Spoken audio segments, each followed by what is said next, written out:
जय हिंद, नमस्कार. मी जयंती कठाळे. अरे खेकडा भजी, कांदा भजी आणि सगळे कुरकुरीत भजी कुरकुरीत करण्यासाठी काय करावं, मी कांदा भजीचा आजचा सिक्रेट तुम्हाला सगळ्यांना सांगतो. कांदे कापून घ्या, त्याला ऑइल लावून घ्या, त्याला लिंबाचा एक सिरप लावून घ्या, त्याच्यात हळद, तिखट, मीठ, मसाला सगळं जे काय तुम्हाला टाकायचं आहे. अक्षरशः काही लोक तर कांदा लसणाची पेस्ट्री टाकतात, मला नाही आवडत. पण आलं टाकलं थोडं तर चालतं किसलेलं. ते सगळं त्या कांद्याला पूर्ण मॅरिनेट करायचं. केवढं मला कांदा भजी आवडतात, तोंडाला पाणी सुटायला. आणि ते सगळं मॅरिनेट करून तसंच ठेवायचं. कांद्याचं पाणी त्याच्यामध्ये आपोआप सुटत जातं, त्याला तसंच ठेवा. ते कांद्याचं पाणी फेकायचं नसतं.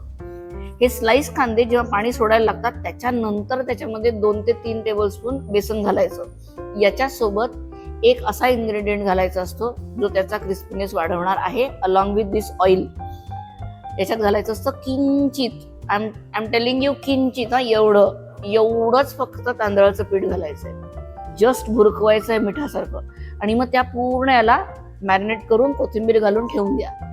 आता कढई आता ठेवायची आहे गॅसवर, मग ऑइल टाकायचं आहे, त्याला गरम होऊ द्यायचं आहे. This timeline requires for this to get marinated. हा टाइम मॅनेजमेंट शिका आणि मग ती कांदा भजी फ्राय करून बघा.